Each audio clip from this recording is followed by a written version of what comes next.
Assalomu alaykum qadrli ijtimoiy tarmoq kuzatuvchilari. Bugungi video darsimizga xush kelibsiz.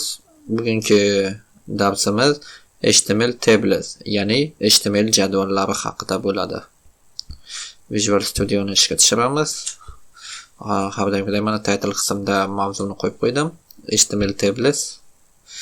Go live ni bosamiz, brauzerda ochamiz.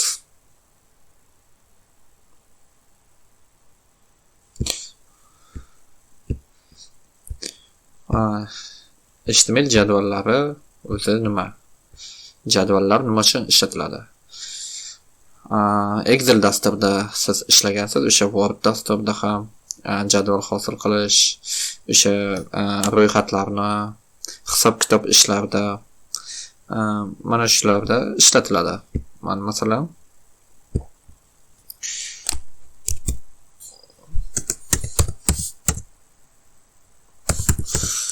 mana Word dasturida jadvalni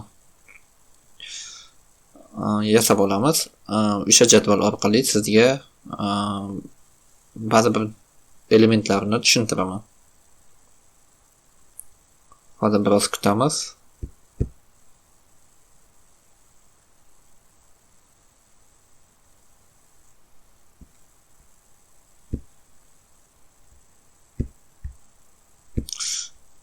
Вставка bo'lim.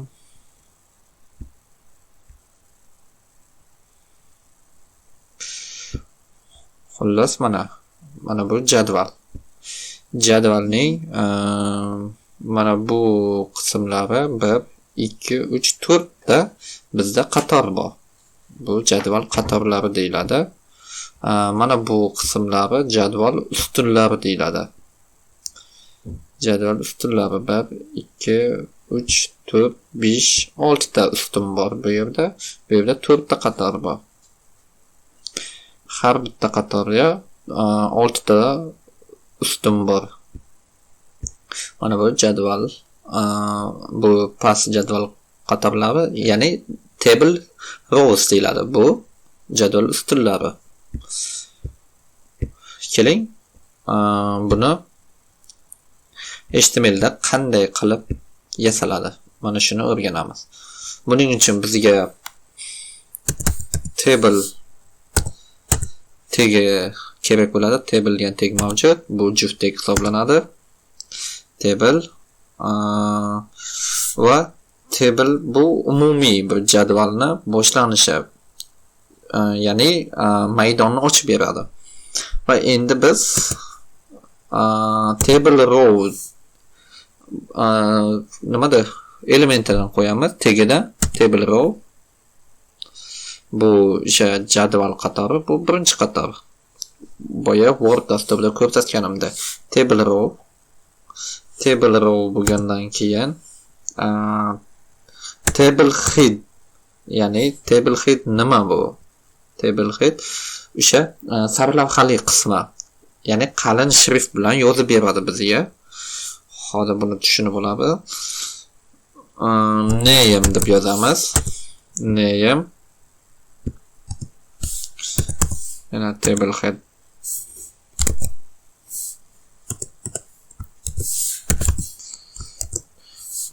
Name,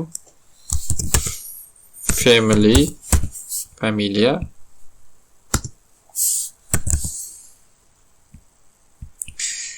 table head. Bu yerda country yozaylik. Country va saqlanib qilamiz. Mana bizga o'sha sarlavhali qismni hosil qilib berdi. Name, family, country.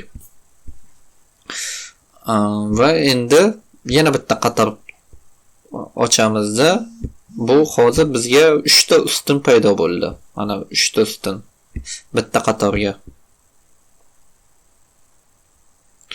Va yana table row ochamiz. Bunga table data tagini qo'yamiz. Bu yerda ma'lumot, o'sha ma'lumot kiritish uchun o'sha jadvaldagi ma'lumotlarni table dataga kiritamiz. Table data HTMLdaga endi mana bu name qismini to'ldiramiz.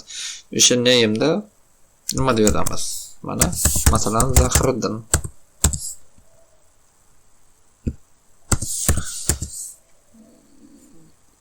Familiyaga Jurayib, country O'zbekiston. Va saqlanib qilamiz. Mana qatorma-qator tushdi. Va buni bir nechtaga ko'paytiramiz.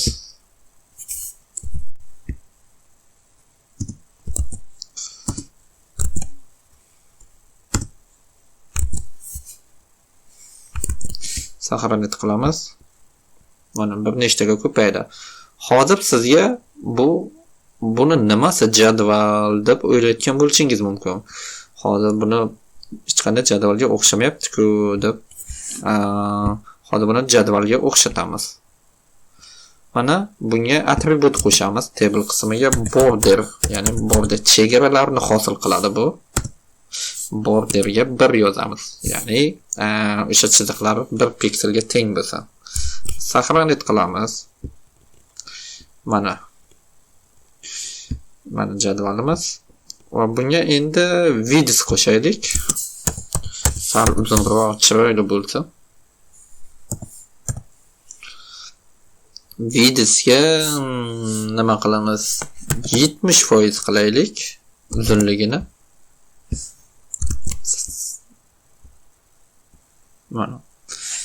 Mana jadvalimiz ancha chiroyli ko'rinishga ega bo'ldi.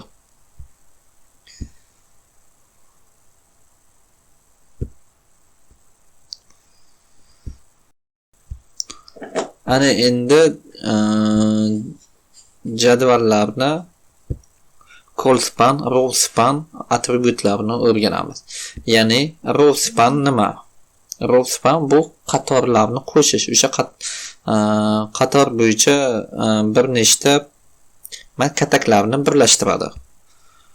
Masalan, hozir mana name'ni hozir mana bu name'ni mana bu family bilan birlashtiramiz. Yo, qator bo'yicha rowspan bo'yicha ko'raylik. Hozir men rowspan haqida gapirgandim. Name bilan buni ikkinchi qatorni birlashtiramiz. Buning uchun bizga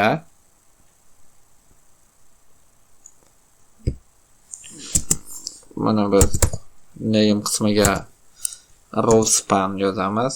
Rowspan 2 va saqlanib qilamiz. Hozir bu yerda nima uchun ortiqcha bo'lib qoldi? Chunki endi biz mana bu yerdagi qismni o'chiramiz.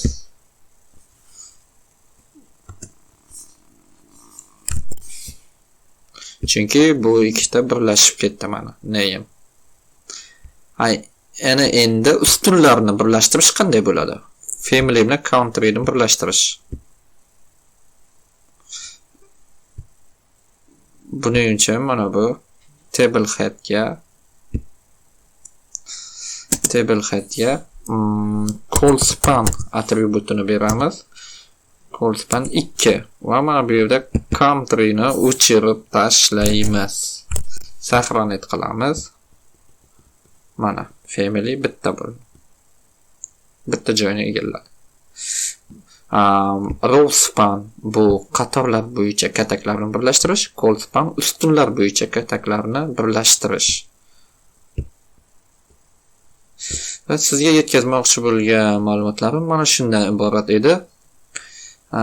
Agar darsda biron bir tushunmovchiliklar bo'lsa, kommentariyada yozib qoldiring. Men tushuntirishga va javob berishga harakat qilaman. Xayr, sog' omon bo'ling.